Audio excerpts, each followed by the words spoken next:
And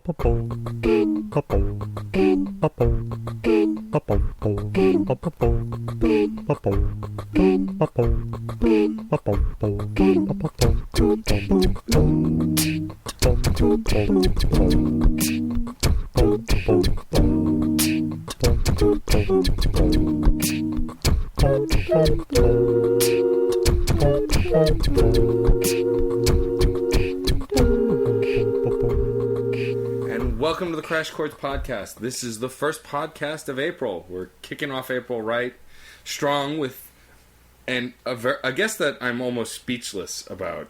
Someone I'm really honored to have on, introduced by a mutual friend. We have Suzanne Pike. Suzanne. Of the Barbaric Yawps. Hi. It's Suzanne, Mark. Right. Thanks. Matt? Already getting her name wrong. Really, Matt? Whatever. I meant Suzanne. Anyway, it's really an honor to have you on. I'm glad that you were able to come on the podcast this week. Well, thank you for having me. I've heard so much about you guys, and it's kind of great to... Hey, words traveling. About us. We have friends in Us. interesties. Interesties? No, I like that pluralization. That's actually rather interesting. I'm not going to have to say anything. He's doing it all. I'm doing it all for you. That's usually the role you play in the beginning. I'm going to be Just grammar. Let it happen. I'm going to be grammar all over the place. Ew. Yeah, it does sound kind of No, messy. it's non-communicable. That didn't help. We're sitting rather close to you, so thank God. Suzanne, can you tell us a little bit about the album you brought us this week?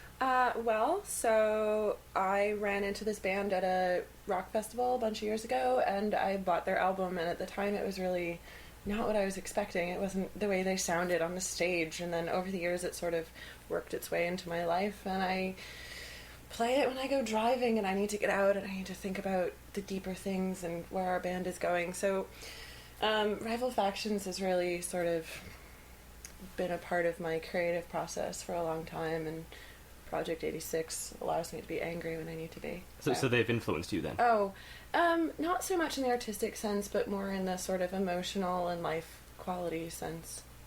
Interesting. Yeah, I think life qualities are often overlooked, come to think of it. Life qualities is in the qualities of life? Yes.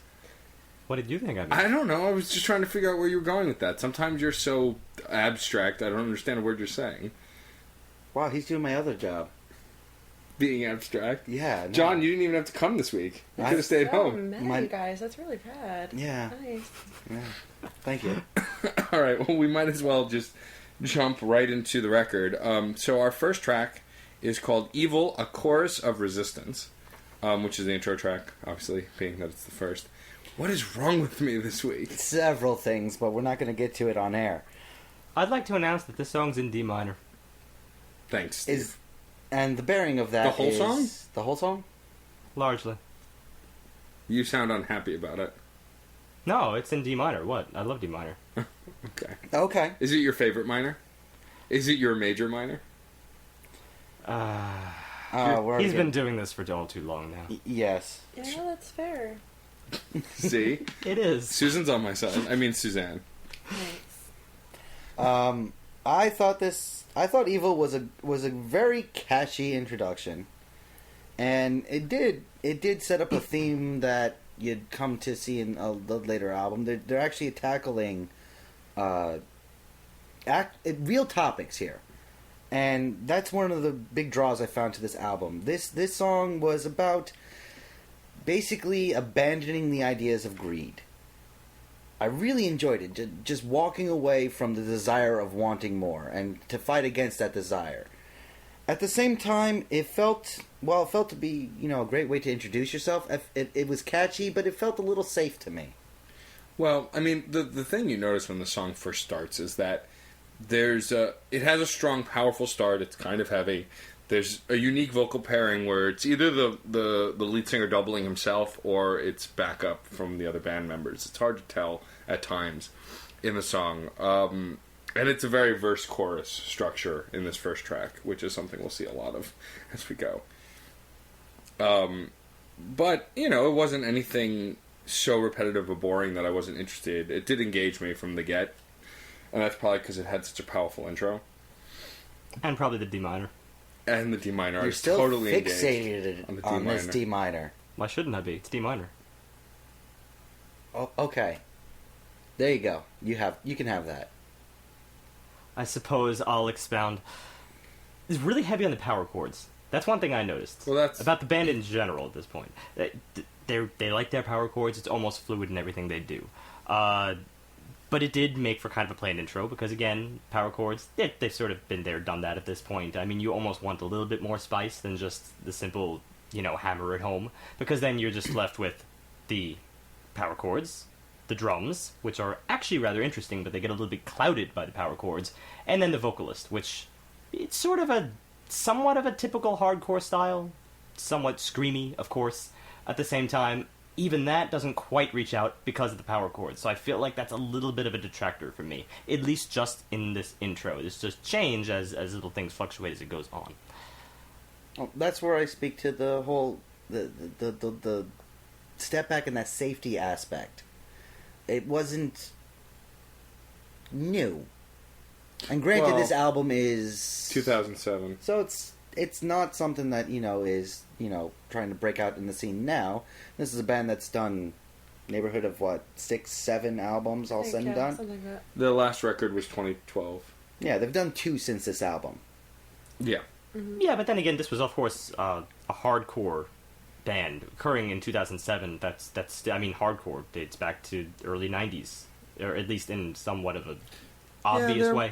And even back into its 80s roots. They're more leanings towards industrial, I'd say, though, than just straight up hardcore. Well, seeing as Suzanne, seeing as you got into this band, where would you place them genre-wise? I know at the time they were presented to me as like hard rock, industrial.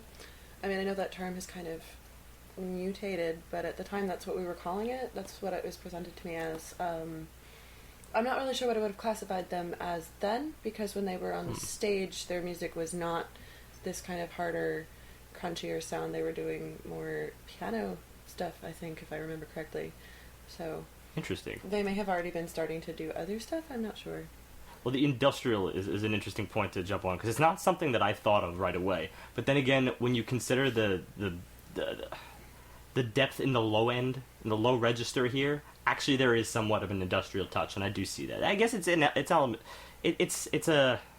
element in most hardcore. At the same time, it's not what people always think to pair, but I think there is a direct influence there. But then again, that said, it's still a little bit of a generic intro. The interesting stuff is to come in this album. No, yeah, for sure. Comparatively, especially after the fact, Evil is definitely not the most exciting or unique track on the record. If you wanted to just throw the song as a poster child of a particular genre, no one would really, harass you for doing so. But at the same time, it does introduce the elements that make up this album in many ways. The interesting drum work, while kind of shrouded here, is present in most of the songs. The power chords are present throughout the album. And his vocals. His vocals is something that I really kind of harken back to what I really grew up with in high school and college. It's something I've come to expect and the kind of music I actually like from back then. And that was actually refreshing. Yeah, I wasn't... The way the vocalist sang was definitely a bit different from stuff we've done lately, and it definitely does harken back to that. It reminds me more of the late 90s, even though it came out in the late 2000s. There's actually one band that we did do that does come to mind when I think of this. Although not so much in this song, it will come up a little bit later, but Him. Oh, yeah. Yes. I can see the comparison to Him, absolutely, who came much later, I believe. No, Him came out in the late 90s also, actually. I remember listening to Him in like 2007, so it was still relevant then. So yeah. You can. Well, they put out an album last year, which was less relevant. But you can compare them in terms of context. Yeah. So from the intro track, we move on to Put Your Lips to the TV? Yes. Yeah. Okay, I'm making sure I wrote that right, because as usual, I can't read my own handwriting. This one I liked because of the direct, kind of in-your-face message of, you treated me like crap, now I'm famous and you can kiss the TV, aka you can kiss my ass. Kind of a message that's very much, go F yourself kind of a thing. I need to point out the intro. Okay. Now I need to have a little rant on the intro. Oh, right. So, the intro to... well, I'll let Steve get into it, but so the intro to the track is this beautiful piano piece that lasts... It's 6 seconds. Exactly 6 seconds of this very bright, uplifting, sort of off-Broadway style. Off-Broadway piano intro. You can almost picture, them in a rehearsing room for like a Broadway theater with Right. these kinds of chords, because it's In a just the concert piano. hall. Yeah, well, even less than that, like in a basement of a church or something like that, but preparing for a play. Right. Which, again, could probably be relevant later, but I was a little bit in search of it at this point. I was very, very confused as to why this would occur, because it's 6 seconds of something drastically different than what comes afterwards. And what comes afterwards is exactly what we had in the first track. It sort of goes back to the power chords. So, piano chords, 2 guitar power chords. It's a really, really odd shift, which I almost took ironically. Almost. Well, I mean, also keep in mind, Suzanne had said that they did do a lot of piano work, so maybe this was harkening back to something that I thought that, actually, when she said But, it. But I had thought only of these 6 seconds. Right, but if you look at the song as a whole, like, it's talking about breaking free from the people that, like, raised you and are trying to keep you down, and they're trying to break free from that. So perhaps it's like, you picture a small child forced to do their piano lessons, and what he really wants to do is wail on his guitar and become famous and get out of his small town. And I'm wondering if they're not trying to sort of bring in that the music wafting out of the window of the house, and no, screw that, I'm gonna go do my own thing. Well, here's my take on it. Here's my take on it, just as in context, considering what you're saying. I would have suggested that maybe a band like Ween could have gotten away with this, because they tend to genre shift and whatnot, or tend to play those little ironies off each other on an almost constant basis. You get that throughout their album work, in which case you'd be no stranger to this kind of dramatic shift. In this, it's maybe in context of the song, but not so much in context of the album. So it just left me with a big question mark. Well, I can see, like, retroactively, the context of the song, I can get that kind of sense of, oh, here's a pretty thing, truck it out the window, this is what I really am trying to do. Yeah. And I can see that comparison. It actually makes a lot of sense. So you think it serves a very specific purpose? It's not like... Well, actually, to be frank, this is mentioned later on. Oh, stop. This is mentioned later on, and this idea of bucking the what is expected of you is actually presented much later in the album, very, very on the face, but it's kind of there throughout the whole album as a whole, as the album as a whole. It is there, and we talked about it off the air, and this is something I'll bring up now because it's the main theme of this album. The overreaching arc is the ideas of conflict. Not necessarily the resolution of said conflict, but the idea of sort of a very personal fighting against something. I think it's only more that this particular section, it was not straightforward enough to be on the nose, and it wasn't kooky enough to be abstract. And that was my only problem with it. Granted, this is totally... But it caused a conflict. Of course it did. And the two pieces conflict with each other. Well... There you go. It's not that strange. There's two We've layers. made more from less. I've made a lot more from nothing. I agree. I have to be careful about where I put that kind of emphasis, because in this particular kind, I feel like it could perhaps have been a little bit of a kooky throwaway. That's fair. Or, for instance, there could have been other ways to do it. It's strange, and actually the way they present both sides of the matter later in the album is a lot more on point than this. Just seems like a little bit of a cheap shot to me. Just to put it out there. Okay. I'll be on his side in this case. I wanted a hell of a lot more of that piano. No, I mean, the piano was gorgeous, and to get so little of it was kind of jerky, but I think jerky isn't it made you kind of jerk with the song, but I feel like that was intentional. I don't feel like that was an accident. I do have positives to say about the song. I'm not Okay. going to leave it at that. That's literally 6 seconds that I'm griping with. We Later did on... spend a lot of time talking about 6 seconds. Yeah. Once the verse actually begins, the opening riff, you get this... It's sort of, again, the same as what you get in the first track. So for that, I could take it or leave it. But then, all of a sudden, the verse, it has this little split, where 2 beats of the verse continues as if to sort of repeat that same pattern indefinitely. And then, for beat 3 and 4, the guitar gives way to this very gritty, metallic accent, which... is actually kind of a dramatic shift, because that provides some texture. You get some texture at the low end and low register, which this has been fairly mid-range up until now. So that was kind of a nice little quirk.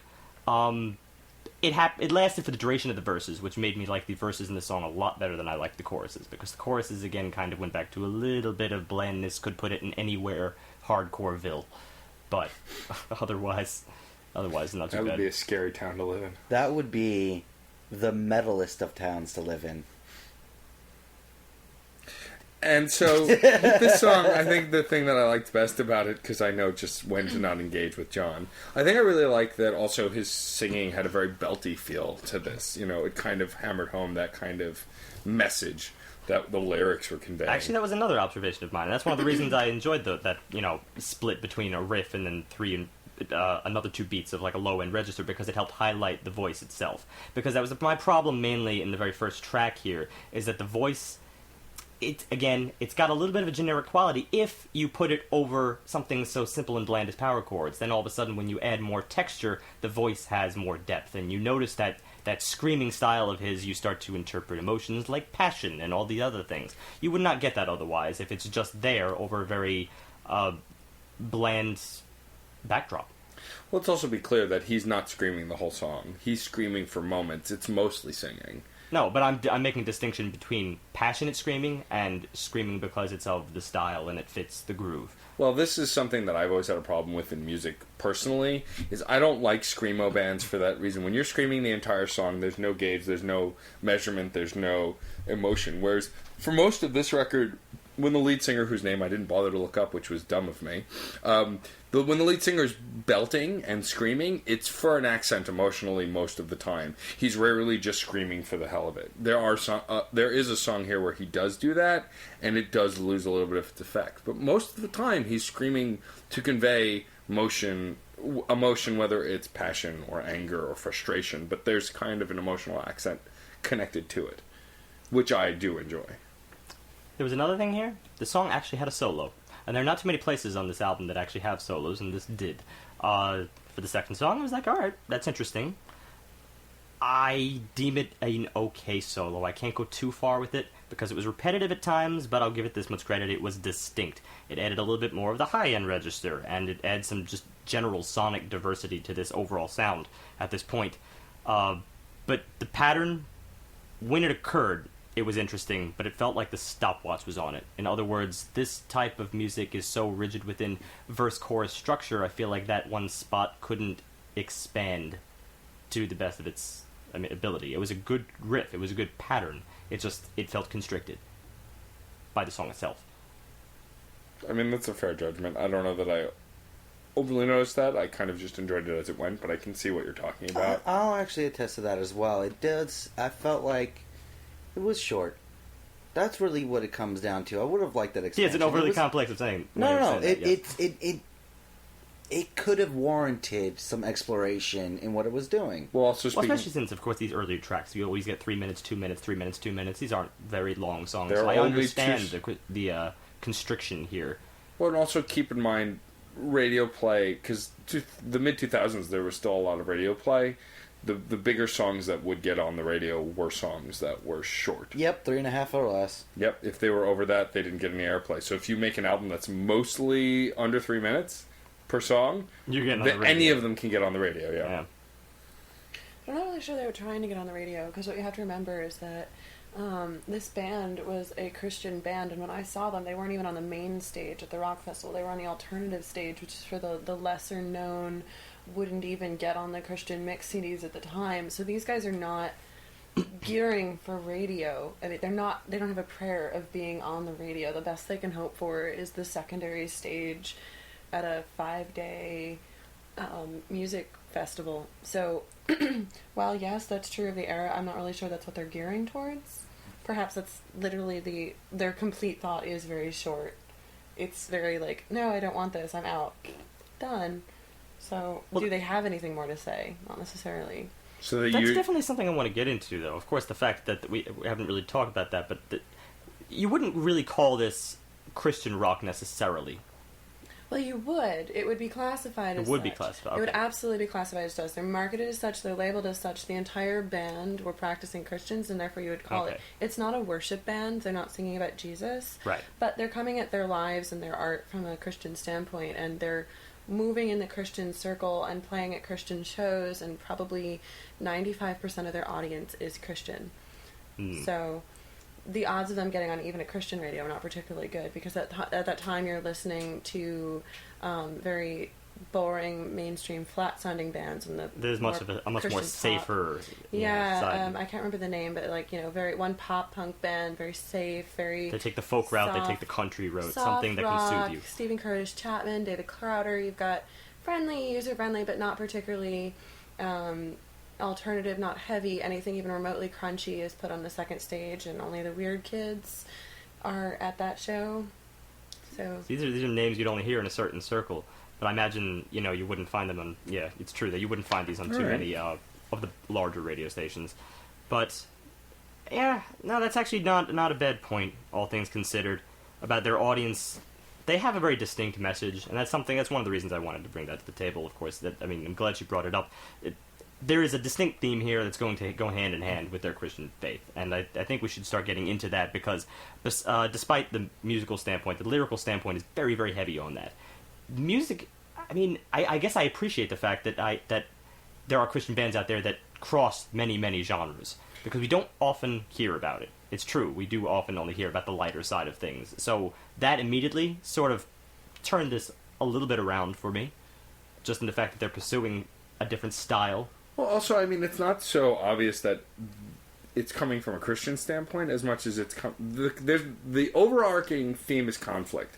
You can find Christian themes in the songs, but you can also find other themes that kind of fit the same mold too. For some of the songs, some of the songs are very much later on the album very much fit a very specific mold, and we'll get into that, especially lyrically.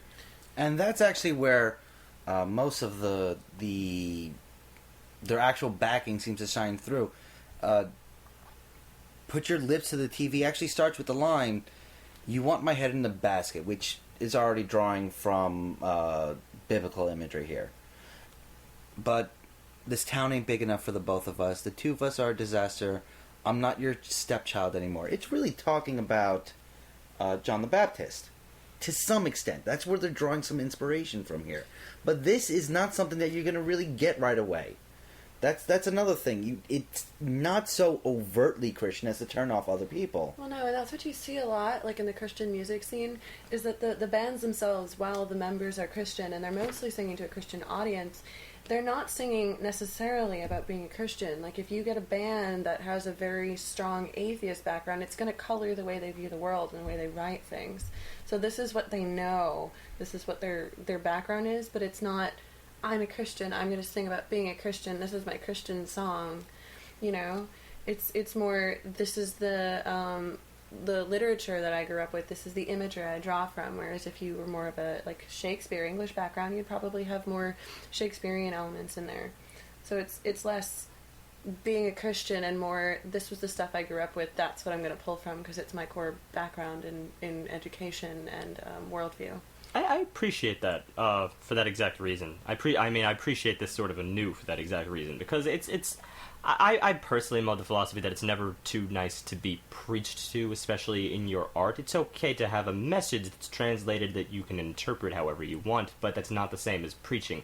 That, I think, is a big distinction between certain types of Christian rock bands and other types of Christian rocks. Some use it as a pulpit, and others use it simply as a metaphorical tabula rasa, if you want. There's the incidental Christians, and then there's the worship bands, and those are the guys you're going to see praising Jesus on a stage, and people are there to have an actual sermon and some worship music and stuff, and that's a whole different genre. Right, and that was my experience going into this. I could have easily interpreted this as anything until, of course, you informed me that it's Christian. I have to take it as a good light.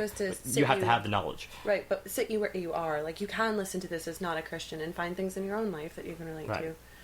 Yeah, the lyrics are fair. I mean, they're not often on the nose. No.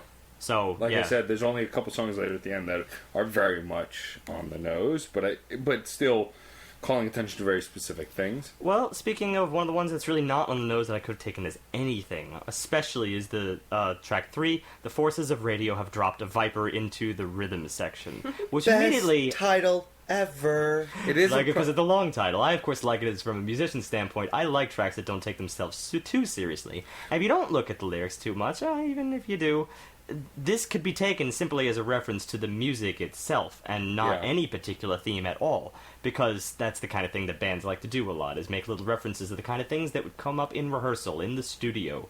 So it's a nice way of sort of referring to the kind of rhythms that they do. Well, and also the way this song starts with this kind of erratic, panicked drumming is very much like the idea that either A, a viper is banging out the beats because it was dropped into the rhythm section, or B, it's trying to eat you. The person in the rhythm section is being attacked by a snake and frantically flailing. Either way, it really does kind of convey that. Regardless of what the lyrics say, you get a sense of that from the drum fills and from the drumming, which is on display in this track. But that wasn't my favorite part of the music, and my favorite part was actually the guitar work. For all the enjoyment that the drums were actually doing, the guitar, it really kind of did its own thing throughout it, but it did communicate well what was going on in spite of the franticness the drums were doing.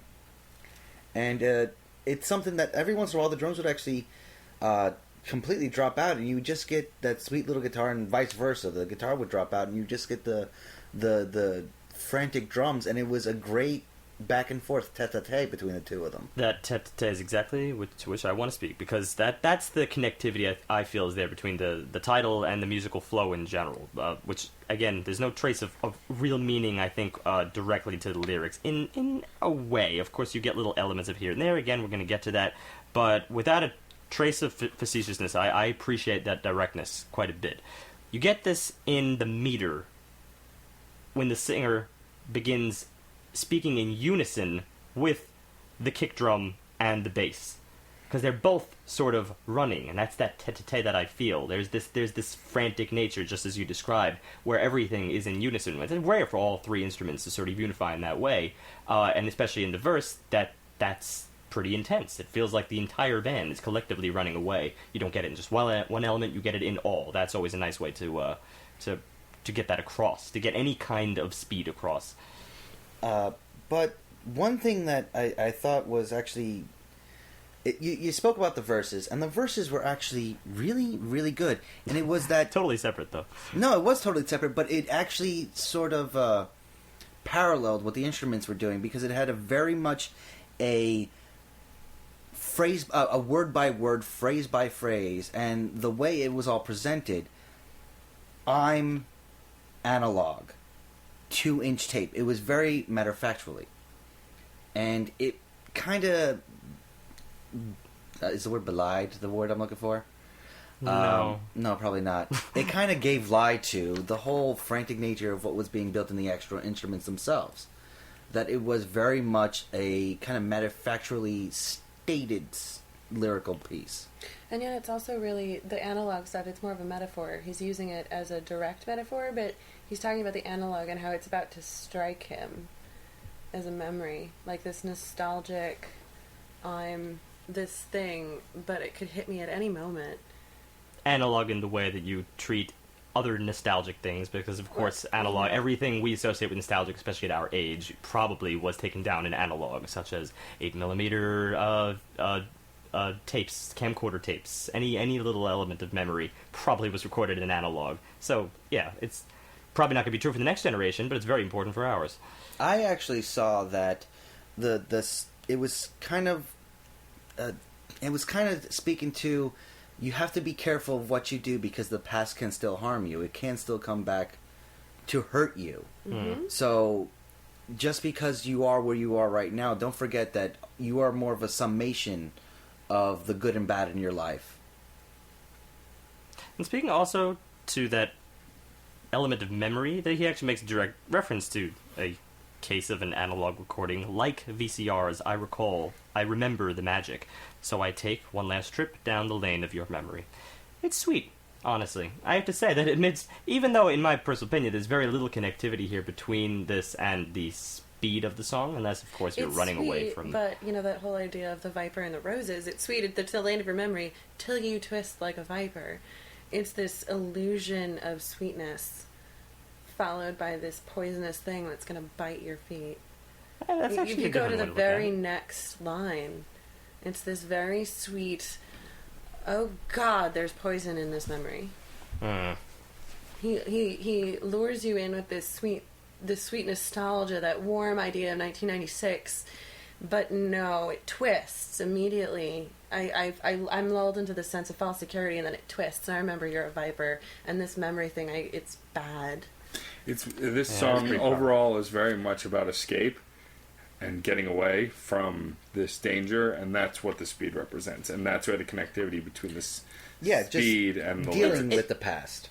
I think from a theoretical standpoint, I think that's true, and actually, I'm sure that's exactly what he's doing. It's more about from the emotional standpoint. To me, it was an odd way to represent it. Only odd, just in that I can't feel when I read these lyrics, for instance, as poetry.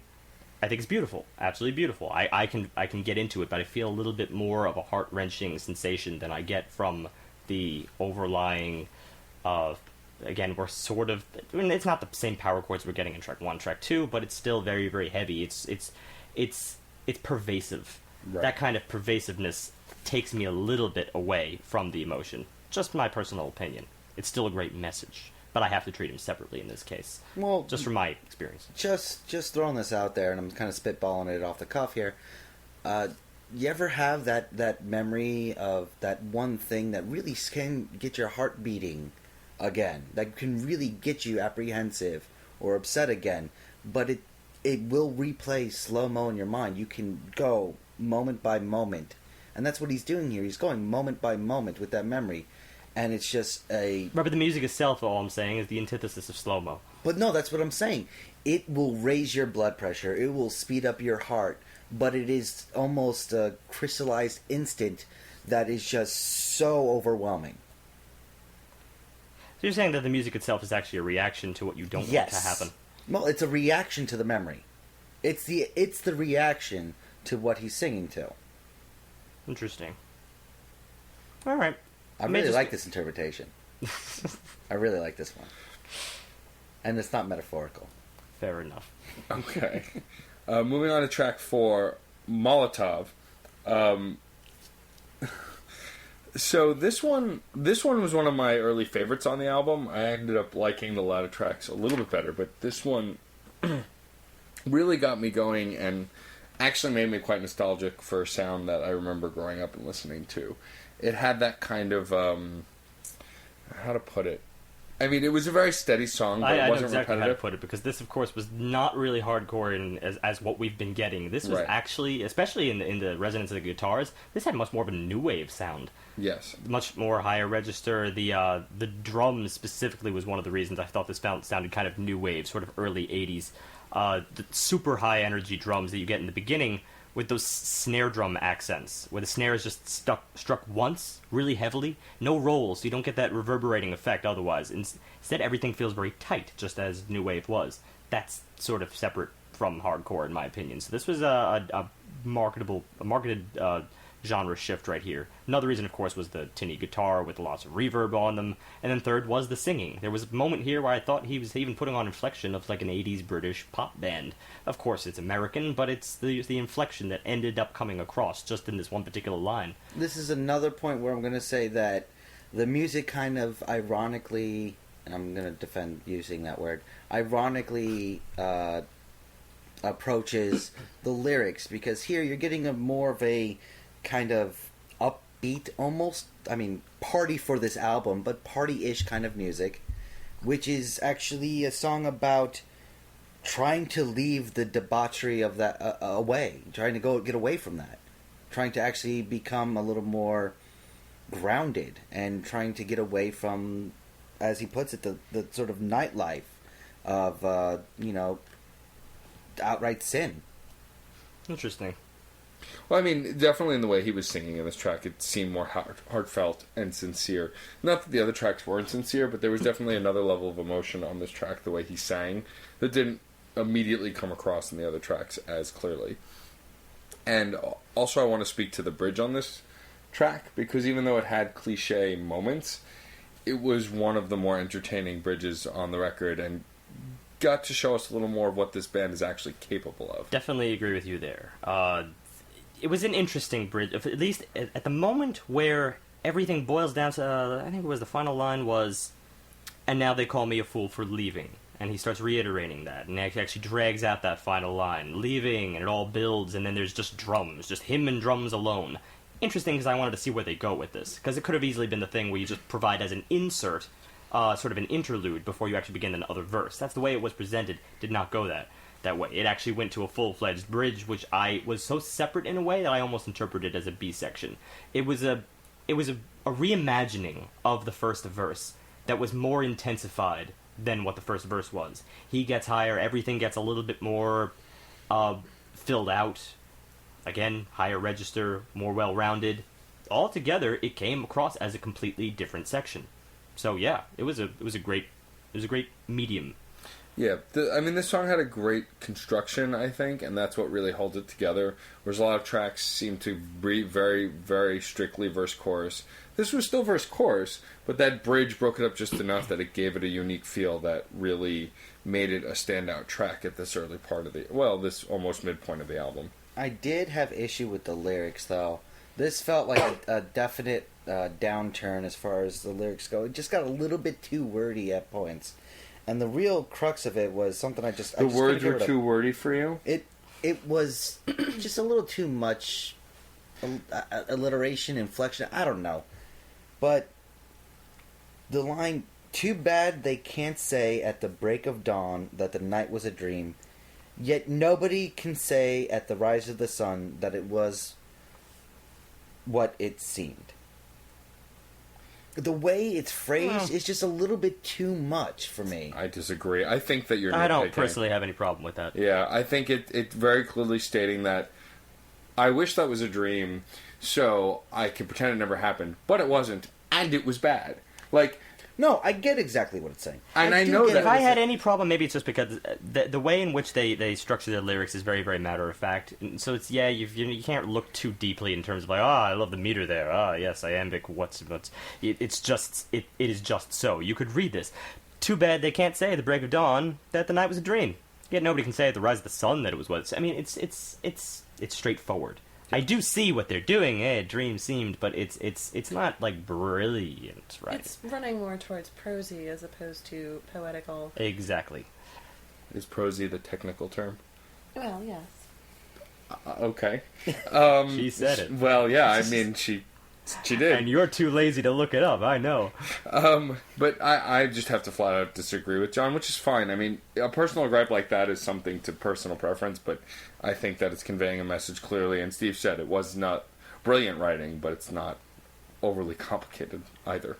Here's the thing. I mean, just to go all the way back here, I see what John's pointing out in terms of the not overly brilliant delivery here. To go back even just to the very first song, you had...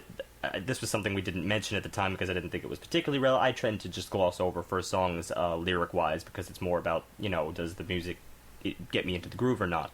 But there was a moment where everything is just, I want something you have, you must meet my demands. Don't move, hand it over, I won't stop until it's in my hands. That's so matter-of-fact. Yeah. Even when it was singing, I remember thinking, like, they're not really trying to beat around the bush or add any metaphors, at least in this particular moment. It just sounded so... It sounded like he was just speaking, and there happened to be music there. Sometimes that is a little bit of a fault of this band. Just sometimes. But, again, there's other moments where it's incredibly poetic, so, just saying. Just saying. Just saying. Okay. Well, I'm just saying the title of the next track. That was terrible. I'm sorry. Well, fine. Just have to say it. Track 5, we're now at the midpoint of the record, is Slaves to Liberty. I don't really remember the song that well, and all I wrote was meh, so I'm pretty sure I was not impressed with it. No. There was a lot more to say about this. I really enjoyed the continuation of the irony they're kind of building, because the song is a beautiful little sweet kind of poetic piece that's full of screaming, and it's so conflicted in that manner. It's also, the whole message of it is, I'll be there for you to some extent, and it's kind of weird the way it's delivered, and I liked it for it. And that was really, really odd, considering the music And again, someone please point out to me if there's a reason to the contrary.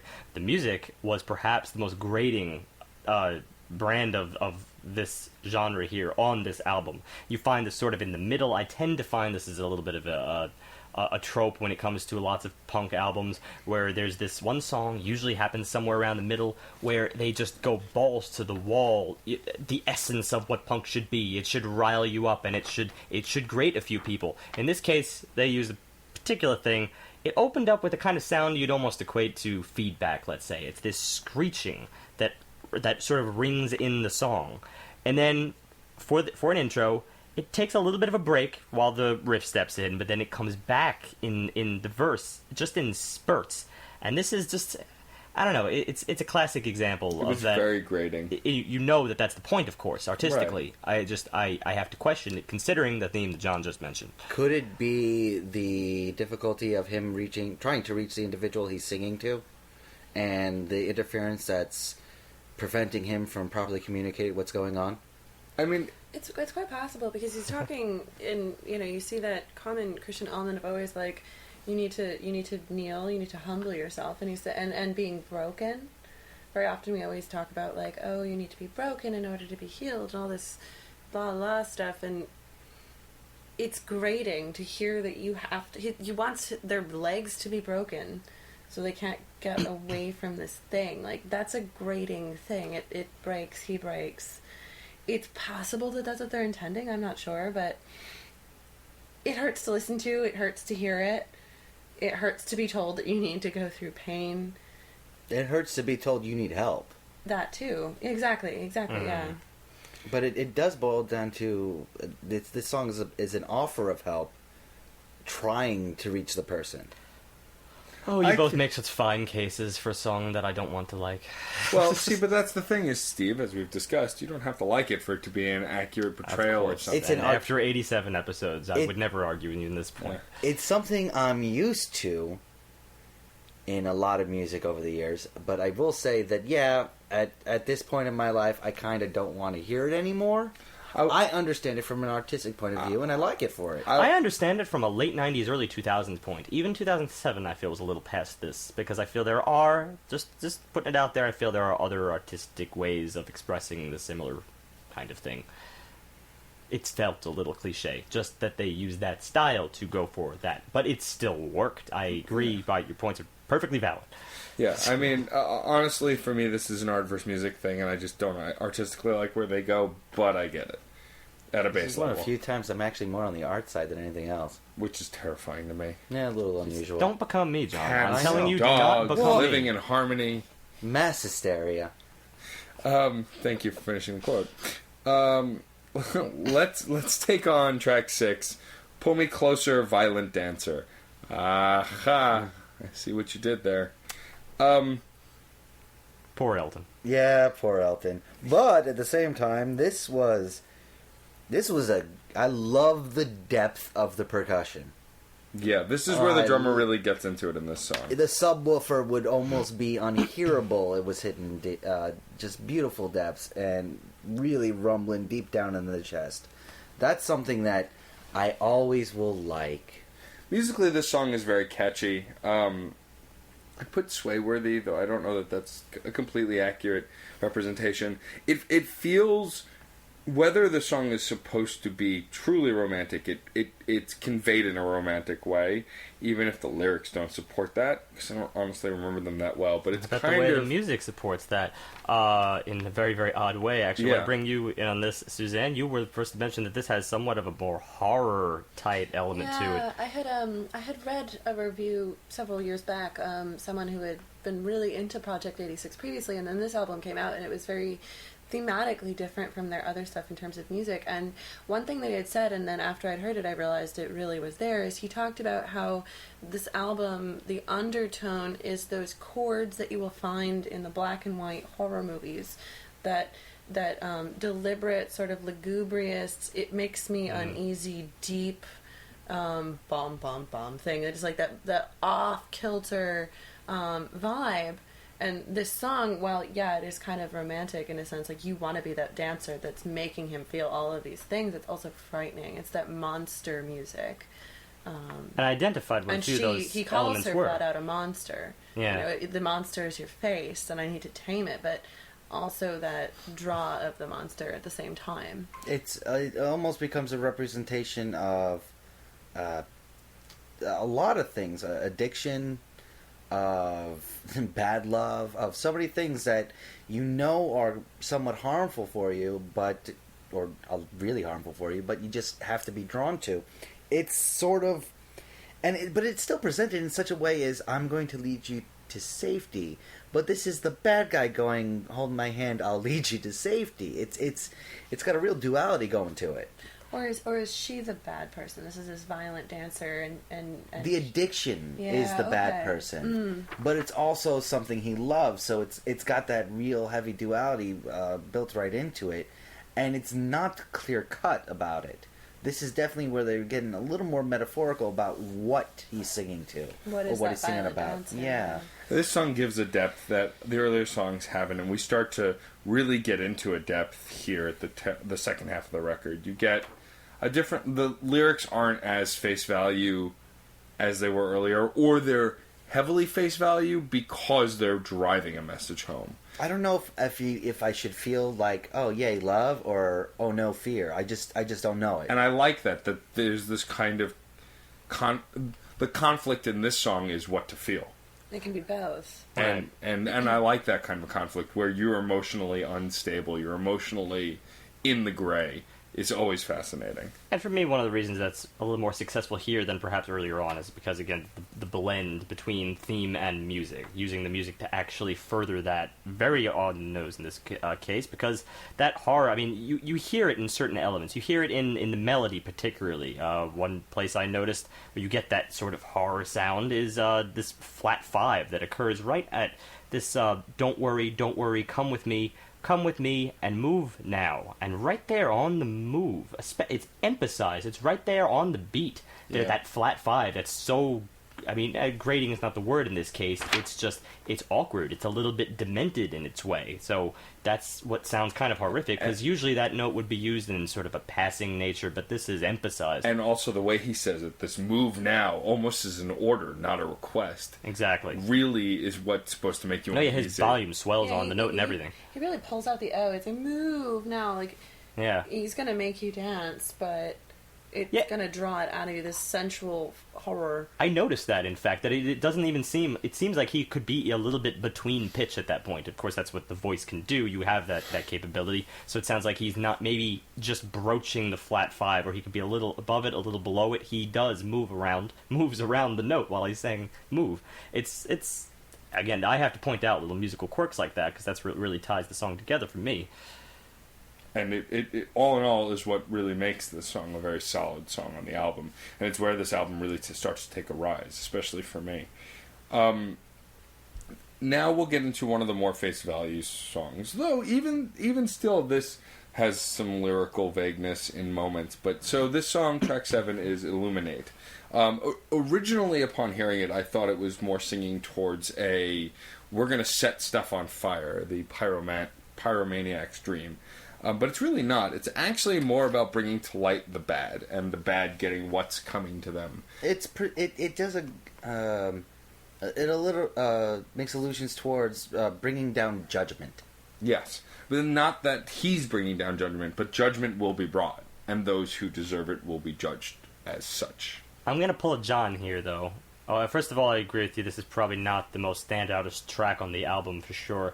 But I'm going to pull John here just in terms of lyrics, because apart from the music, which I feel was sort of returning to the beginning in a way, like, and now that we've been brought in somewhat of a new direction, I feel like they kind of went back on themselves at this point. It was back to the power chords, sort of nothing really new other than the verse chord structure you've been used to getting.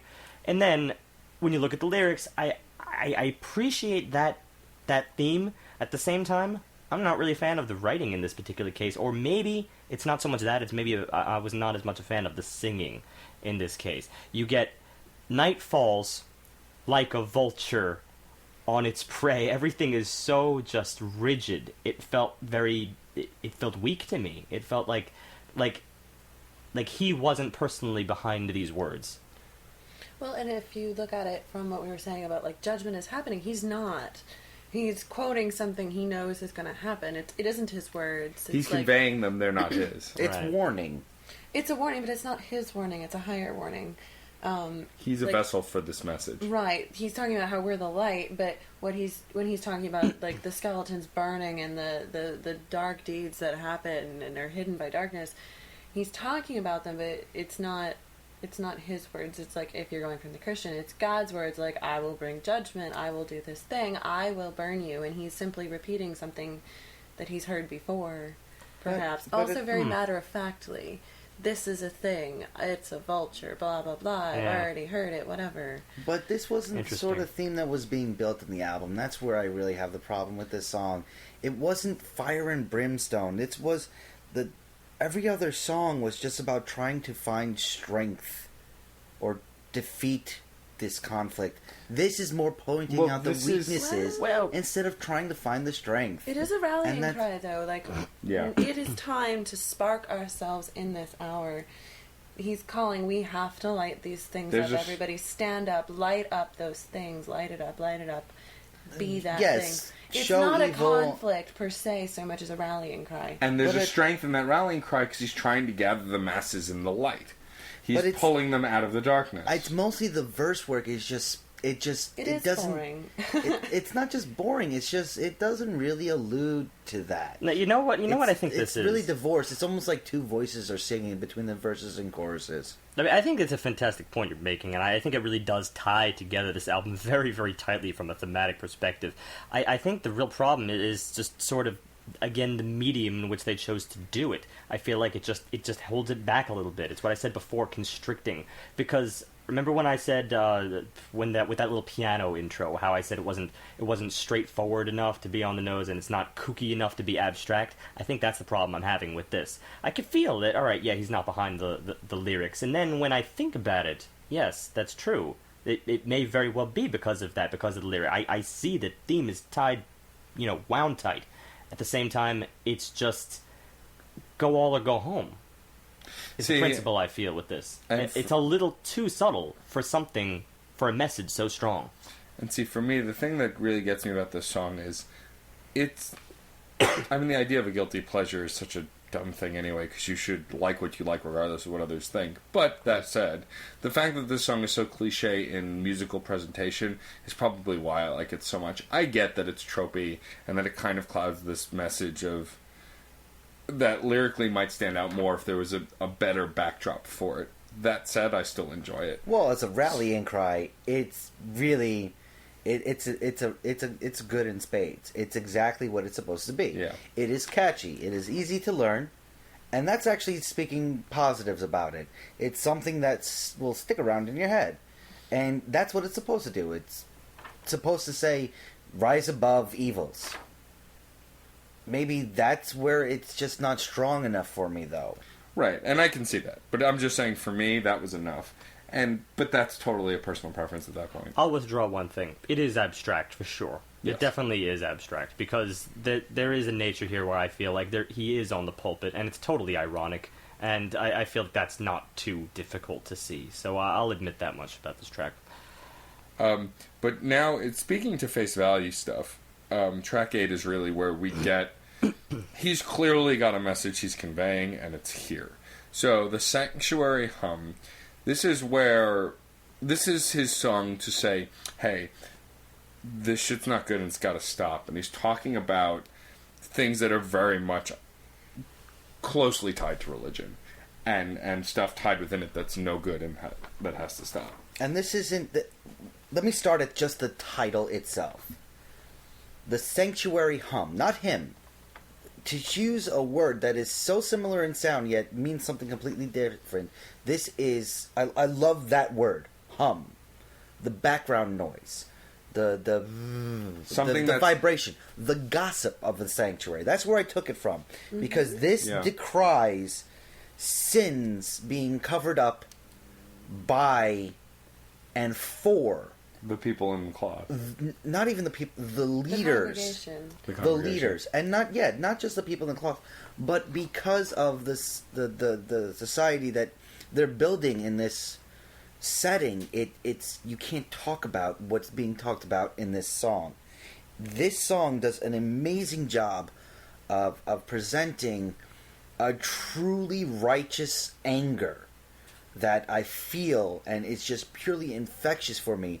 And it's coupled with one of the best mood changing and the best mutable music in the entire album. This is, and again, speaking of irony, so many of everything. It's a very, very ironic mood change, and yet it's the most powerful one in the entire album. But you can't take it so seriously, considering the theme here. That's this was absolutely fascinating, and I noticed this, of course, just within the track length. Of course, you get 5 minutes. You know this is going to be somewhat the magnum opus of the album.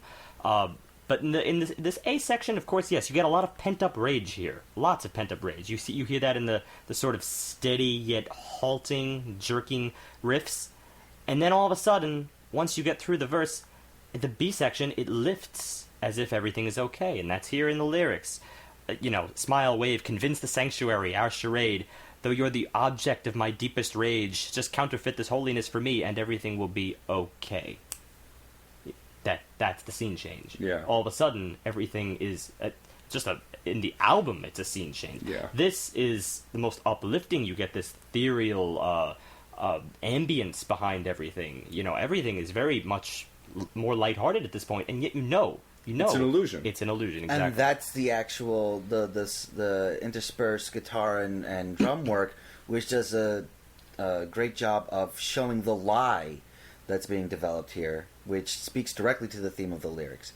This song it really comes together for me at the very end, the last time they go into the verse, because the first 2 verses are one person telling another to lie, but it's the third verse where "Cry girl, become the wails of victims unheard. Your tears have given you the calm nerve. So if they're asking you to hide your bane, you just keep screaming to the grave." I love that. I love that almost cry havoc and lip slip the dogs of war, but it's so towards... It's not towards that great conflict. It's just towards that lone voice in the woods crying out. That's exactly what it is. But it's not even the woods. It's like... There, if you look at the whole song, you get the idea that this isn't the first time it's happened, and he's very sort of sarcastically saying, smile and wave and do this horrible charade, and it infuriates him, and protect this man's pulpit, this supposedly holy man, and then he is telling her, cry out, be that thing, but then he makes it bigger than her, and he says, you'll be the reason the helpless celebrate, and then the he that he next refers to, I think, stops being about this perpetrator and becomes that overly religious theme. He takes us from our shame. Like, if you do this thing, if you cry out, if you speak for these silent victims, you, through God or whatever, will be lifted out of this shameful place. You will elevate, you will illuminate it, you will become that focal point. It will be fine. And while probably no accident you're quoting Shakespeare, because what you're describing sort of is a 3-act play. That's what we get here, in a way. We have, in one sense, the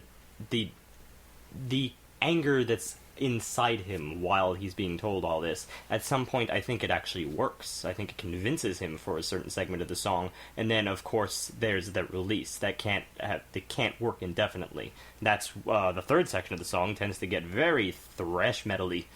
Particularly, I think that was around... sort of. Exactly. And it's not just speaks to any one doctrine, faith, or religion, or even event. Sure.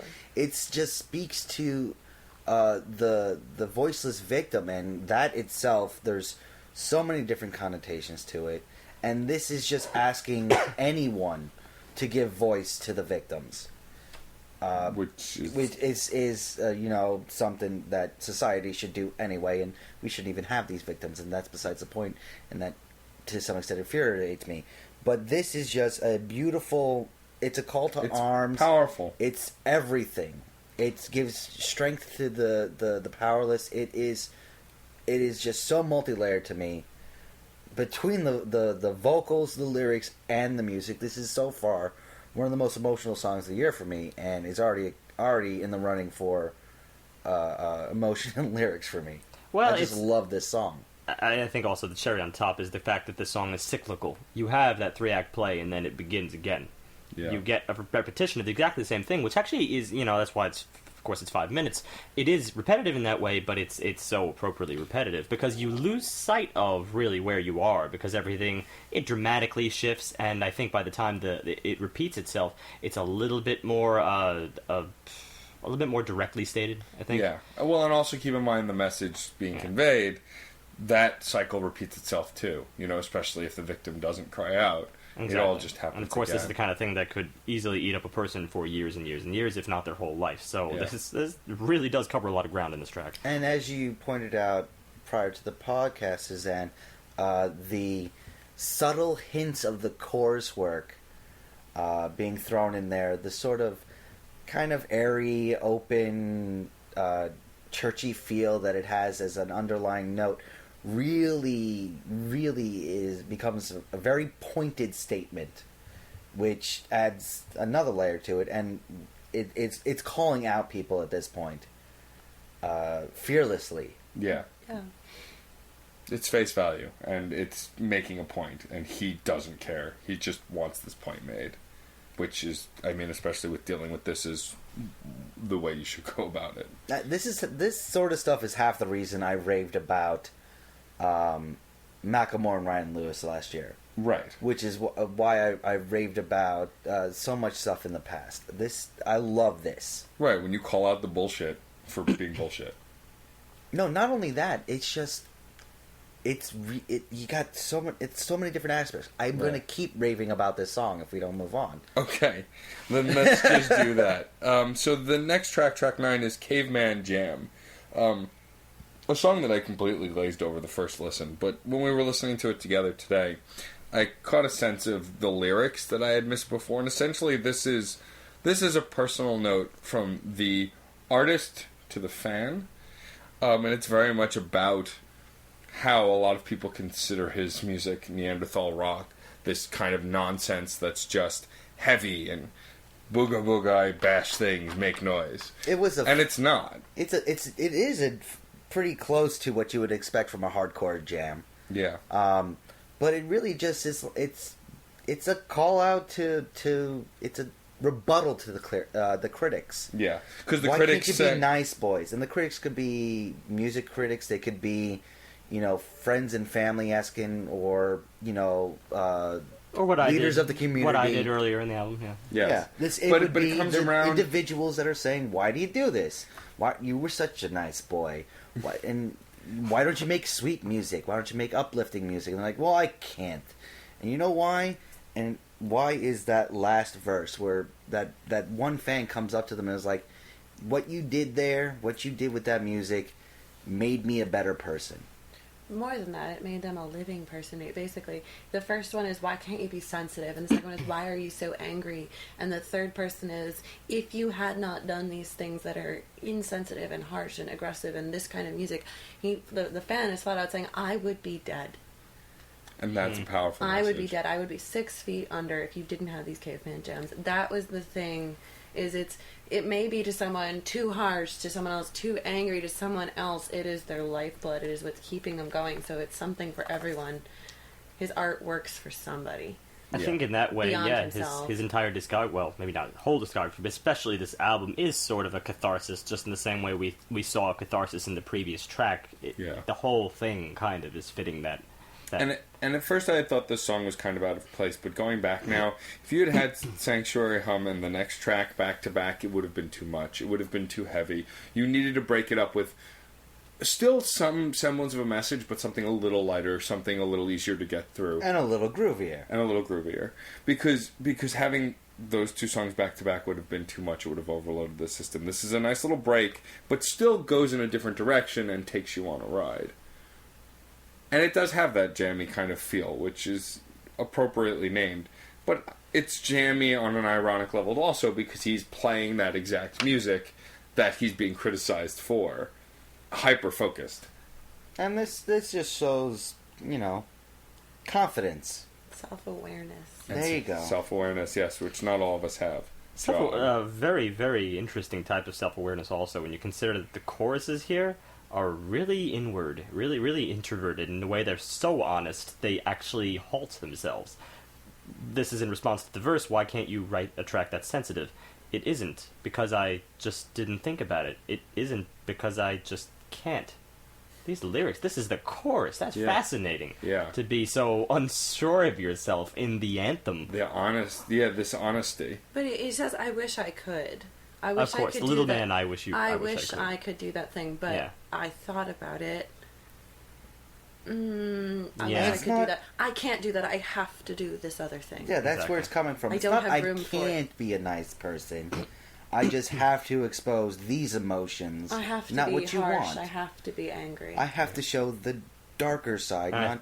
not sunshine and kisses. I think that's very well why he includes the the woman who says, "Of course I would be dead," because it probably very much is similar for him. If he did not do the catharsis, then you have He might pent have. up rage that really could implode. Right, if you're always sensitive, you're never going to have that outlet, and so he's being that outlet Of for course. those people. So yeah. Yeah, but it's clear he's making a statement that he's not the darling child of Christian rock, what they would like him to be, perhaps. Moving on to the final track of the record, Normandy. So this is another 5-minute song, 5 minutes 4 seconds, I think. This song left me speechless the first time I heard it. It almost sounds like it belongs on another record, but yet it doesn't. It's got this slow burn intro that starts where it builds so beautifully, something they haven't really done on the entire record. They let you sit emotionally, instrumentally with this introduction, which I think is 30 seconds, maybe almost a minute. With the interspersion of the drum work in and out of it, they do actually build. It's not a riff. It's definitely more emotional than that. The funny It thing sets a frame. is this actually does broach the sensitive, at least in musical tone. Right. It actually does go down that route. It's more of a release, though. A release, the kind of release that you don't always have to release with Right. the anger. At some point, even this album had to release, and I think this is the time. In fact, it changes style drastically. I think in those first 30 seconds, it sounds downright alternative. Yeah. The voice starts to shift again. It almost goes back to that hymn sounding, almost like an 80s style. I actually thought Swans for a little while, which was an interesting blend. That band was an interesting blend of the really, really heavy and the really, really light. So, This also, one of the great things about the music in this song was the use and the phasing in and out of instruments. It wasn't steady in that you're getting, guitar through and through, drums through and through. Each instrument had its place and its moment to shine throughout the song. you had much more succinct beat work also throughout this. Much more, in time, didn't have anything fancy particularly going on, but the bass really shone through. So that was, again, another reason why I liked it, because actually we also get a new instrument here. Nothing that we really got before. We have an electric piano here, which actually darkens it up. It sort of comps over the other instruments, and it thickens it out with its brightness. With its brightness, it actually makes it darker, because I think the instrument was so unexpected. Well, yeah, and also the brightness of that instrument completely contradicts the lyrics and how dark they are, which is a dissonance that you really want in a song like this that makes it shine. And it was also metaphorical. This was them really starting to get flowery with the imagery. I'm particularly fond of the lines, "It seemed like a normal evening. We rode in silent walls between. Our wills like guillotines." If you break it up like that, though, you're actually killing that poetry that you're looking for. No, that was the pacing. No, break it. Yes, but I suppose I don't know. Between our wills, comma, like guillotines. Okay. Do you know what I mean? Yeah. We rode in Breathe. silent walls between. Our wills like guillotines. Okay, never mind. I think I heard you pause it really awkwardly, and I was like, oh. Well, that's because I'm actually pretty bad at quoting lyrics. And he's also very awkward. And But that's just the positive. imagery there. Just the imagery. It's a normal evening with such tension, such, pent-up frustration, Yeah. pent-up anger, in just a short little line presented. they were concise yet completely flowery about it. Well, this song is vernacular. precisely punctuated and planned. This is not a song that's, oh, there's some lyrics here, oh, it's very face value, oh, we're just going to throw it. It's meticulous, this song. Unlike anywhere else in the album, they're trying to convey a certain unease, and it comes across from moment to moment throughout the entire song. And I think this is one case, because in retrospect, most of the actual musical nature of this album is very inflexible, I guess would probably be the best way to put it. It has very specific roles. Each instrument had very specific roles to fulfill. Here I'd even say that I think you're going a little bit too far on this, Matt. I think they actually really added some fluidity to those instruments. And while it was very well formed and very specifically formed, I think that it had much greater freedom in what the actual... I think that's the alt style that I was speaking of. Yeah, it's what the actual musicians are allowed to do. I can see that. It's much well, yeah, broader it's definitely here. much less rigid to style than the rest of the album. I definitely see that. I also feel the need not to overly analyze this song, because I think it is a pretty fair and thorough summation of the previous... Yeah, oh, come on, I barely want to analyze lyrics to that extent anyway. I prefer the music, and you know that. Any case, I am going to quote a little thing here, because it is just so... It is a summary in every sense. Every single thing that we've been saying is summarized in this one stanza. In siren screams like rival factions, two stories are told. We never knew at any moment we might just implode. It's everything we described in the last summation. 2 tracks, essentially. Yeah. I mean, so yeah, I don't take this as particularly anything new. It's not a new story. We've gotten aspects of the greater tale up until this, but this is really describing what the album meant. In case you didn't get it before, you'll get it now. Well, it's also what makes it a strong close. It's the final soliloquy. Yeah, yes. It wraps up the album very well, actually. And it doesn't hurt that it really is beautiful. Yeah. It's sort of like, that really good thesis paper you have to write in college, and at the end you're supposed to restate your thesis. You come back to their thesis sentence. Well, they always say don't really restate your thesis. Don't do it, but they are doing it here because they never really said it at the beginning. Yeah. It's sort of like the reverse. Well, even when they say don't restate your thesis, they really mean restate your thesis. They want you to restate your thesis while not restating your thesis, but you're restating it. But and restate it poetically, in case, sure. in Even a more to the point prosy way. they're naming their album. Yes. From that one line, these rival factions, everything is a conflict. And yeah. How is it going to end? I don't know. We might implode here. It could be anything. It could happen at any time. Which is interesting, because even up until now, I hadn't really thought about the album title and the fact that that's them saying, it's a conflict album. It's factions fighting against each other. And he brings it home, right? He makes it personal. It's himself and another person. But using the word factions as opposed to right. armies or sides or something like that. We're on the same side, but we're two factions. We're not agreeing here. Yeah, and it doesn't mean that you're necessarily enemies, but you're obviously not seeing eye to eye on everything. But he does have war imagery, though. Like, you think guillotine, you think French Revolution, you think violence, extreme violence. So yeah, and well, I think Normandy. I actually thought the Battle of Hastings. Come to think of it. Well, I think that's part of it too. Exactly. He's giving you extremely violent word pictures, guillotines, and Normandy. Like, you have a clear mental image of a horrible war when you say Normandy, but it's himself and another person, you presume his partner, in a car. It's so intimate and yet so unpersonal. At the same time, they're both in the car, or they're both in separate cars, or one's hitting the other, or they're both hitting... someone standing outside the car. So many different well, ways even just strictly speaking, the history here, we spent a lifetime on the beaches of Normandy in vain. What for, I can't explain. It's almost a to sail or not to sail, because when you're on the beaches of Normandy... Well, then again, this could go either way, because Normandy is also World War II. That's where, the first we conflict invaded, is brought to that's the turning point of World War II. I personally took it differently. I personally took it as the Normans coming across to invade England, which is the pivotal moment for all of British history. It's a pivotal moment, and that's the important thing. But it's, why am I on that beach? Even if you want both, you can take both. It's lifetimes. Exactly. It's the French, but then it's later the Americans. Like, you can do both. Why are we on this beach? Why are we having a war? I don't even know. Well, it's sort of like I see him there, standing there eternally. Exactly, yeah. You know?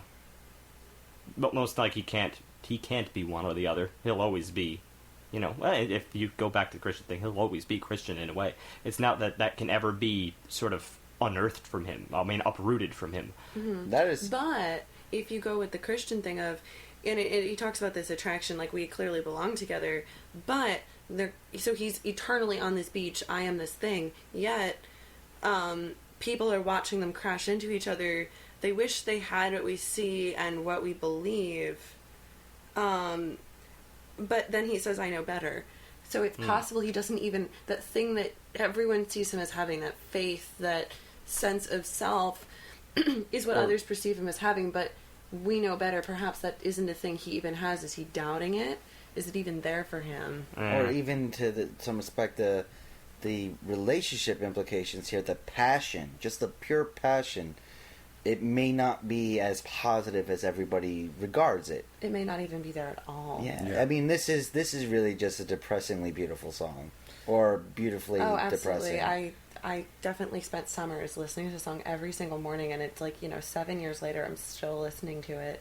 It's heartbreaking, and you can just keep every phase of your life, you can come back to it and look at it another way. Like, you see Battle of Hastings, I think World War II.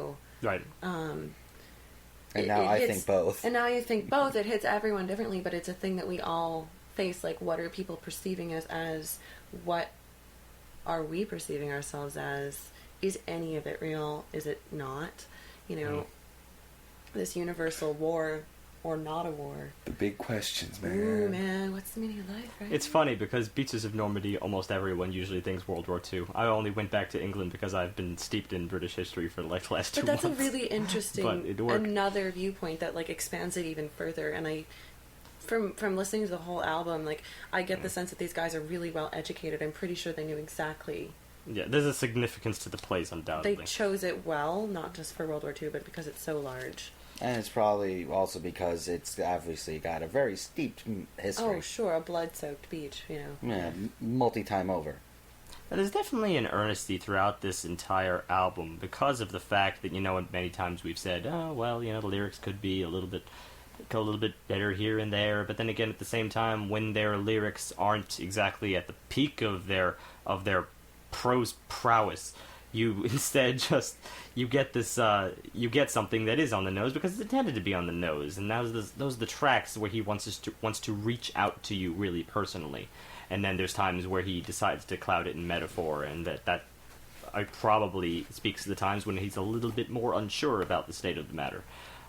That's very appropriate. We often don't get that throughout our lyrics in general when we're reviewing things. It tends to be one or the other. Either the person is going to wax eloquence throughout because he can, or you're going to get very straightforward on the nose lyrics. Like, for instance, Against Me, the Transgender Dysphoria Blues. That was just so cutthroat. Nothing you'd put on a bulletin board, but.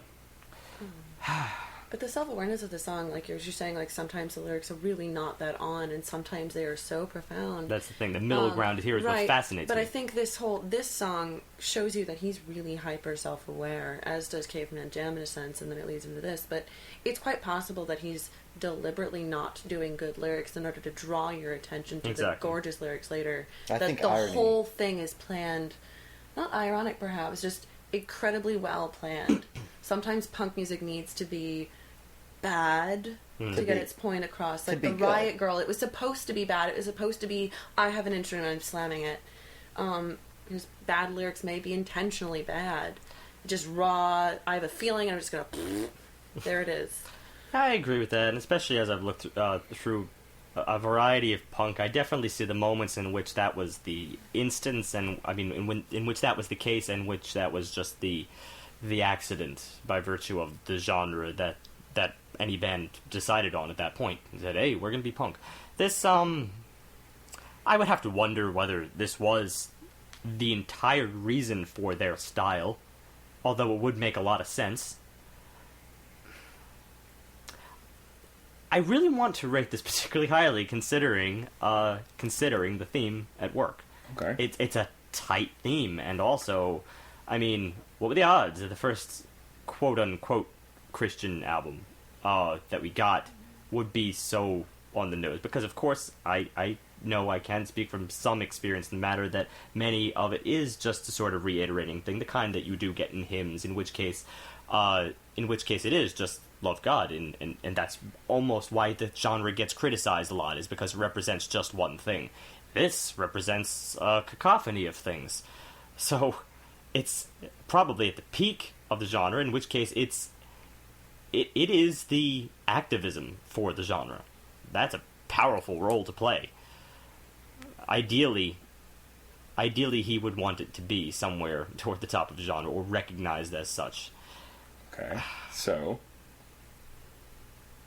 the only nitpick, of course, that I have, and it does tend to be a big nitpick in certain areas, is the fact that I know from musical stylization that this could have gone so much farther.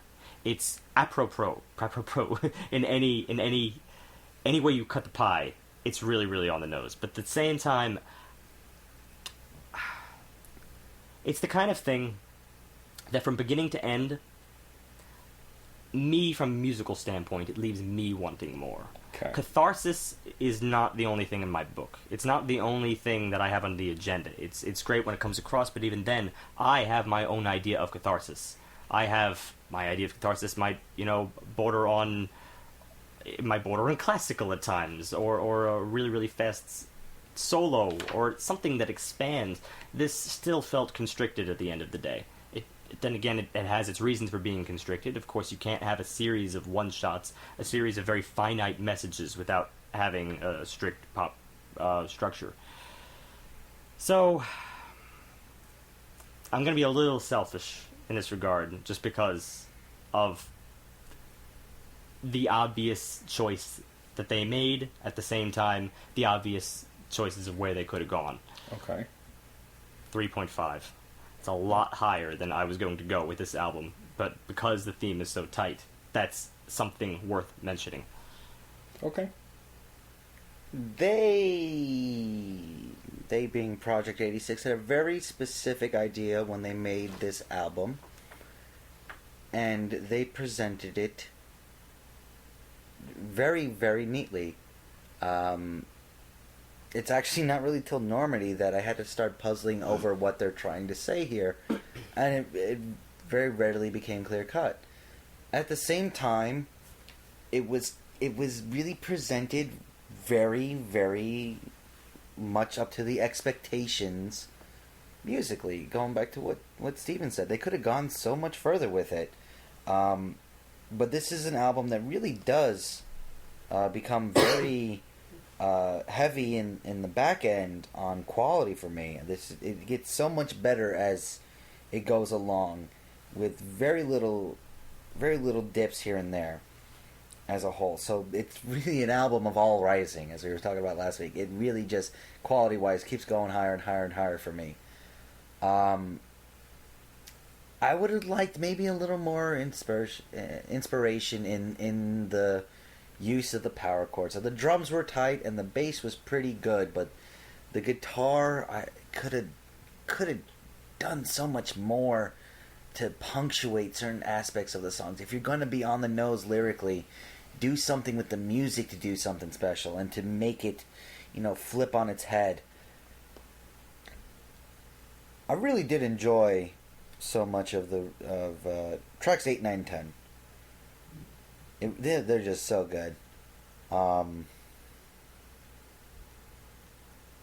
I think probably the best part of the theme is they don't Christian band, sure, but they don't have anything to do with Christianity. This is all about just life lessons and morals and everything like that.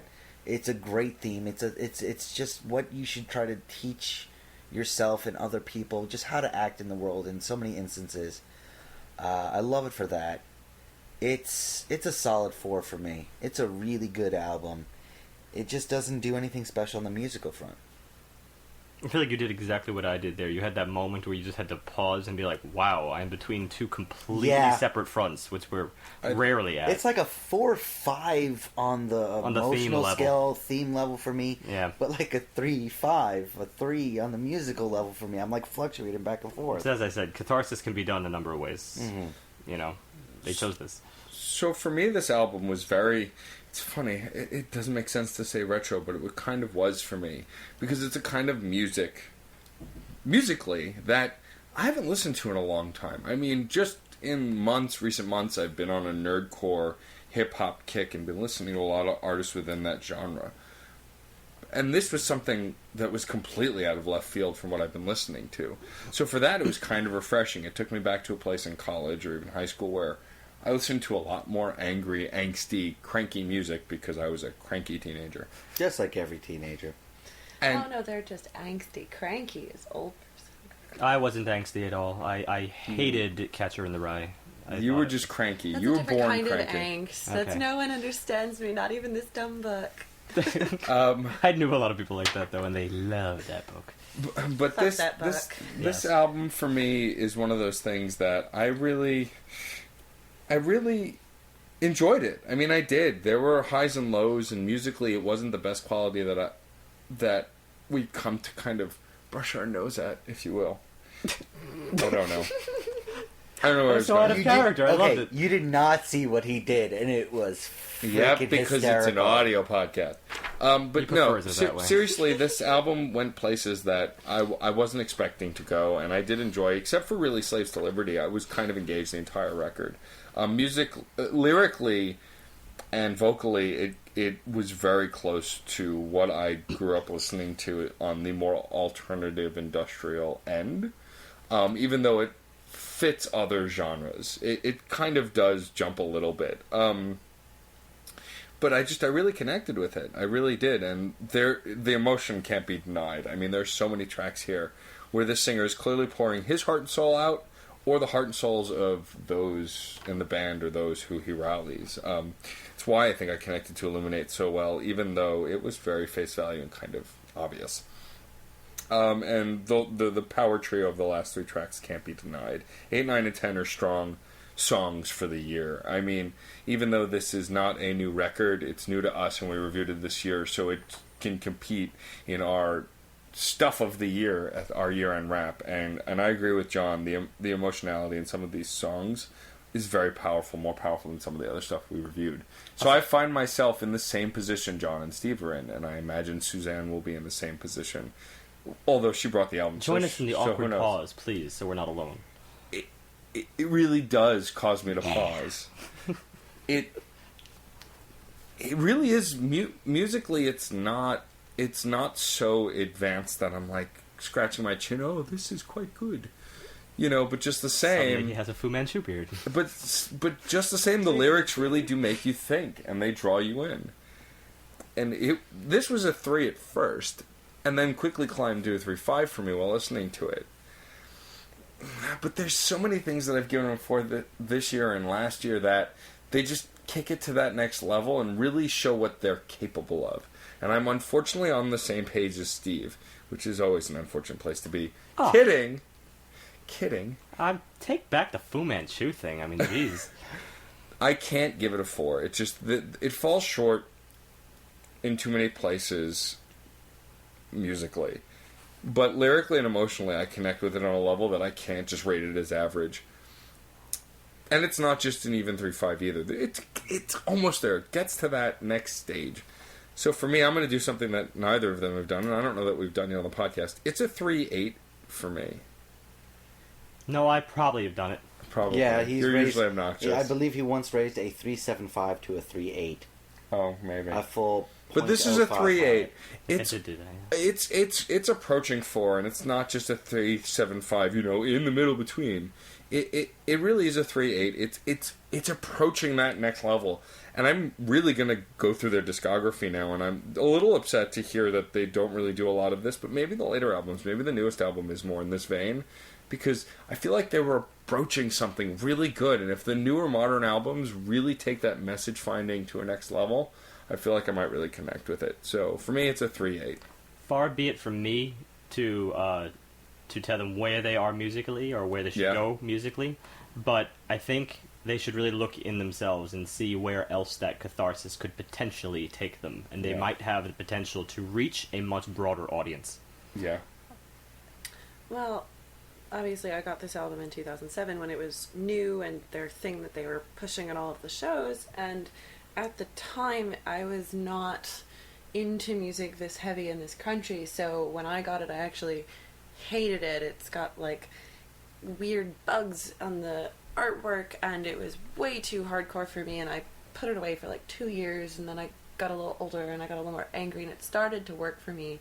Now I'm 7 years away from that point, and I'm listening to it analytically for the first time. It's not me driving around in the woods at night, writing a paper for college. I'm a grown up. I'm coming back to this album. I have a lot more life experience. It works in my head so much better than it did when I first found it. Listening to it now, there's sort of horror monster movie chords are more profound. They hit me harder. I've got more thoughts about raised in a Christian home. I have more thoughts about the church at large, and you look at the political scale and this idea of like a righteous rage and doing something, and like victims like crying out, and everyone's got conflict, and sometimes that conflict is internal. It's you versus yourself, or you versus your neighbor, you versus your church, your upbringing, your partner. I think it works a lot better as I get older. And some of it is boring. Some of the music is the same, and that annoys me because in my head it's always been this nostalgic album, and it has a nostalgic, as Matt said, nostalgic vibe. But if you skip those tracks that are the weak links, if we look at like the strong ones, the ones that kind of give me these chills / whatever, this is the kind of album that I could give to someone and say, here is a CD I think you will find really interesting. And it's okay that it's a Christian band. It's not detrimental. If anything, for me personally, it worked better because we're not all a bunch of Bible thumpers. So I can't. It could be interesting, even potentially life-changing for someone in the position. Right, exactly, because there's so much this mainstream view that all Christian music is Jesus loves me, la la la, I have a Bible and I'm going to hit you with it. And this is not that. It's okay to be angry. It's okay to fight against things. It's okay to clash. Conflict is acceptable in the proper context, like a righteous rage, fighting for the things that are right. And it's okay to doubt. And all of those things, I think it makes the Christian aspect much more real, much more accessible. It's not a wall of anger and Bibles and damnation. I'm like you. I have problems. I have things. So I can't. Legitimate issues. Legitimate issues. It's accessible. Like you said, it was accessible to pretty much anyone, not necessarily a Christian one. And so that universal appeal, I think, really pushes it up for me, and it gets it past like a 3 rating because those couple of songs really suck. They kind of ruin an otherwise perfect album, but it's not a 5. I'm going to give it a 4. I think if I had been younger, I would have given it a 3, but like as an older person with more thoughts, more things to think about as an adult and people to talk to, I'm going to go with the solid 4, just because it really, parts of it really give me chills, and I can actually hand it to someone and say, hey, listen to this album, I think it's good, I think it'll speak to your head and your heart, so I'm going to give it a 4. Admirable. Well, anything that has the potential, I think, to change someone's entire life philosophy always has to get that, that extra push. We actually even had this fascinating discussion beforehand on where you might be coming from, for instance, within the Christian faith. For instance, my experience was one of a lot more... it was more of an easy transition, or if even a transition at all, because my experience was relatively positive. Granted, I got older and I realized that there were issues, but there was never any. I never had any personal connection with it, like anyone within Roman Catholicism that I said, they are making a bad name out of Catholicism or out of faith in general. So for me, it was more of a gradual change, but for other people it can very much be be sincerely dramatic. It can be life-changing. The kind of position, perhaps, where they are at the cusp of going either one way or another. For them, this album definitely could change their life. On an overall rating, I wanted to just rate it in the middle. That's where I wanted to put this. I just wanted to smack it in the middle because that's what it sounded like at first, but it's really not. This is a buy. You should buy this record. Go out and get it. Because even though musically it's kind of in the middle, it's worth hearing, if nothing else, because it's a Christian rock band that it doesn't really matter that they're Christian rock. Yeah. As it's supposed to be, a good Christian band will not... it's not. You're not going to go, oh God, it's a Christian band. A good Christian band is simply, I am another person. Yeah. And that's what I think is really important, especially in this time, is to hear a band that represents that. And so you should definitely go buy this. If you like rock music of any kind, go buy this record. That's it. Well, for reasons not, of course, them being a Christian at all, but I think for the first time I might just personally disagree. Of course, you can leave you with that, but I would personally say listen, only because I think begging someone to reach in and look past that, not just look past the fact that it's a Christian album, but the fact that it speaks of something very specific at times that is hard to turn away. I do believe you can interpret this in a more general sense, but I think it might be tough, and it might be asking a little much for someone, for instance, to fork over their own money for something that they may not see or could possibly find someplace else. Someone in that position, I think buy would be a little bit of an overstatement. Just my opinion. I'm in the middle. I think you should buy it on a song by song basis. How about this? I haven't done this before. It's a buy or listen, depending on where you come across it. And there's nothing wrong with doing that. Steve makes a good point. Depending on where you fall on this track, it's either buy or listen. But do one or the other, at least. Do not skip. If I can do decimals, then you're more than welcome to do that. So, of course, since we have Suzanne Pike on the podcast, she is going to play music for us, but we will get to that. You got her name right. Hooray! I got it right a couple times. That's so Your great, Mark. I'm inflection really is excited usually... about that. Matt, and you called me Matt a minute ago. Oh, did I? Oh, I guess I got it right. The tete-a-tete and the dance. Anyway, so, while we have you here, since, I'm such a big fan of the Barbaric Yawps, I just want to know, where did the band come from? It was really... It sort of kind of came out of nowhere. It was a couple of us in college, and we were... I guess I will say intellectual. Like you can tell of the name if you're a poetry or Walt Whitman fan. And we just had this idea that what was going on around us musically, societally, politically, that there was room for turning it around. We really wanted to start something different. We sort of saw ourselves as the forerunners of at the time when we first were founded, in about 2008, 2009, the indie rock movement was becoming a really big thing. And we were seeing, as it started to go more mainstream, that it was kind of losing itself. And so we wanted to twist it, turn it back onto itself and go. So we really wanted to be like this indie, the subculture of the independent movement, but we wanted to be counter to it. And at the time, we were really trying to be these forerunners of this independent subculture counter movement because we were really tired of everyone just going in one indie direction. We wanted to revert it and go back to our smaller roots, smaller venues, more individual message as opposed to this sort of more mainstream. And we decided that the best way to do that was to get our noggins together and make a band, and write the things that spoke to us and the people we wanted to speak to. Right. Well, and I mean that very much is apparent in your music, and I'm just surprised that you've made as much of an impact as you have, considering you say you wanted to not be this mainstream thing, and yet you've been this hit. It's been really hard trying to stay, honest to ourselves. I think it is kind of ironic, though, the way we named ourselves, like the Barbaric Yawps. If you look at Whitman's poetry, he's singing a song of myself.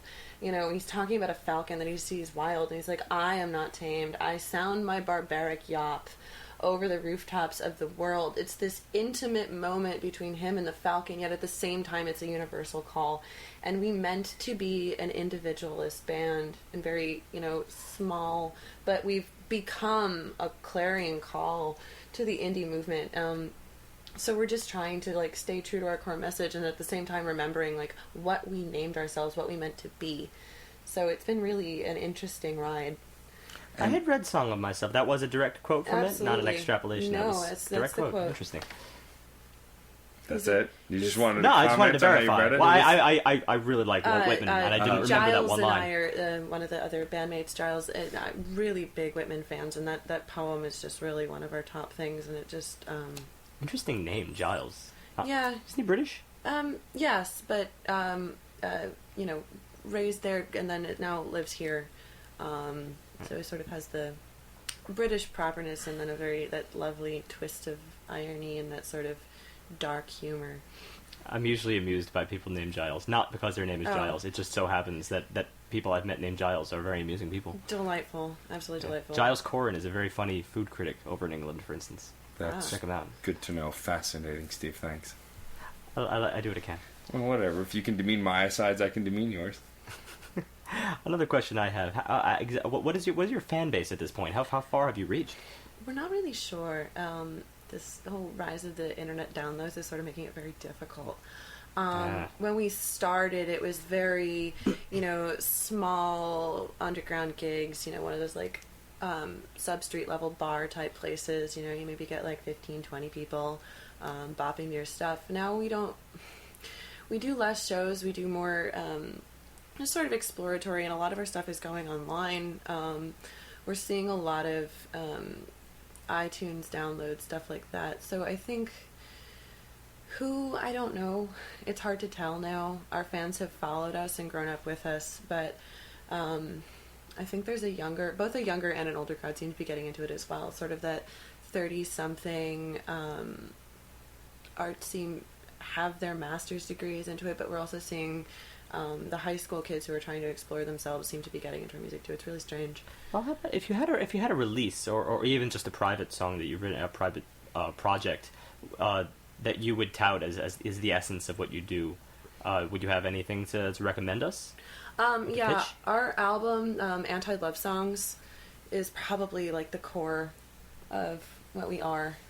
Really, it's a whole series of love songs, but they're not love songs, but they can be. Fascinating. I mean, it's how I fell in love with their music. I mean, I'm just grateful that I have a mutual friend that introduced us. A shout out to the Living Statue in New York, Galatea, who actually introduced us and made this connection happen, who we're hoping to have on the podcast at a later date. Before we have you sing, since we have a place for you to be, where you can get a message out to the world and your fans, is there any advice or suggestion you have for those listening? Gosh. Or even as aspiring musicians. Do you have any advice for musicians. them? Well, bang your instrument. You know, it's just when we started, we weren't really musicians. We were warrior poets in that sense, and we've sort of mastered our instruments as we have come, and I think that comes through. If you're trying to do this, just go do it. Go to that music store, buy your ukulele, get that recorder, you know, and just play it. It doesn't matter what it sounds like. Do your thing. Be true to yourself, and don't sell out. Of course. Of course. Excellent. Well, I hope you guys wrote that down. I know I'm moved. Word for word, seriously. We're going to change it up a little bit. We're going to have our spam and then our preview of next week. And then, you know, we will let Suzanne sing. But so first, we're going to have Suzanne read our spam mail this week. Yes, I get a break this week. I felt, for instance, our guest should have the honor of reading our mail. All right. So, should I... Who it's from, or... You read the spam first. All right. So, to you guys... paragraph writing is also a excitement. If you know that after you write it, not is it complicated to write. That message lovingly brought to you by Hack Gmail Password. Well, it's an important message to bring. That really is an important message. And From bigstring.com. Bigstring.com. Bigstring.com. We should subscribe to them. Probably. No, that was such an important one. I really think that belongs in our links too. No less. Churai matters at Bigstring. It's really Big String. Interesting. Yeah. Is that Hawkins website? No, that's That Little fan site? String. Are you thinking string theory? No, I'm thinking of You're multi-string. crisscrossing Big Bang. No, I'm crisscrossing. many It is an No, it's exceptionally multi-string. large spring by which they boing, I am sure. Before we wrap up, I just want to talk about how thankful we are to have had Suzanne this week, to have Sage and Kim last week, to have two guests back to back. Hasn't happened in a while, since last year. So I'm very grateful to have all of these wonderful people connected to me to have and bring to you. Technically 3 guests in 2 weeks. Right, 3 guests in 2 weeks because we had 2 last week. Point, not point.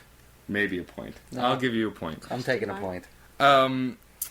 So next week is my pick. I get to pick an album again. It feels like it's been a while. It has. And this album came out actually about a month ago, and I'd been wanting to do it since it came out, and I've pretty much been vibrating and chomping at the bit. I haven't listened to it yet. Well. I've been waiting. But this is a man we've talked about a lot on the podcast, actually. He's been featured in different places and done a lot of writing. Pharrell Williams released a full length, not with NARD, but on his own, and it's called GIRL. I say it that way because even though it spells girl, it's all capitalized in Spotify and there are spaces between each letter. So it's GIRL. This, of course, features the song Happy, which was on the Despicable Me 2 soundtrack. And Pharrell has shown great talent with other people that he's worked with. We'll have to see what his album brings. I know Steve is a huge NERD fan, so this will be interesting to see how he fares. And get on his ready, own. Matt. I'm going to say something I rarely say. You were right. It is Pharrell, not Farrell, that I've been saying for approximately 9 years now. Well, That's right. Oh my god. never happens. Like, Suzanne, again, thank you for coming on the podcast. Yeah, thank you so much for having me. This is an absolute honor. Your podcast is just really, really rad. I think it's awesome that you guys get together and you talk about the things you love, and that's really important. It's just delightful to be a part of this, so thanks. So That's if you'd what be I'm so always saying. Yeah, but I said it. True. So if you wouldn't mind reading our sign off, and then we will let you grab your uke and sing a song for us. Absolutely. Well, music is life, and life is good.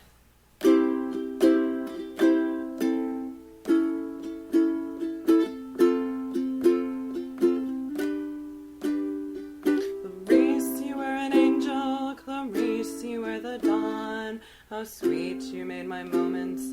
How sad that you are gone. I just wanted you to love me as much as I loved you. I just wanted you to see me the way no other people do. Clarice, you were my passport. Clarice, you were my songs. You made my midnights brighter. You righted out my wrongs. I just wanted you to know me the way I tried to know you. I just wanted us to know each other as God intends two people to do. Clarice, you left me hanging. Clarice, you said goodbye. How happy is your lover? How empty is my sky? Now that we have nothing, can we make something again? Can we, Clarice? Come on, man. Why can't we have it? Oh my God, Clarice, why?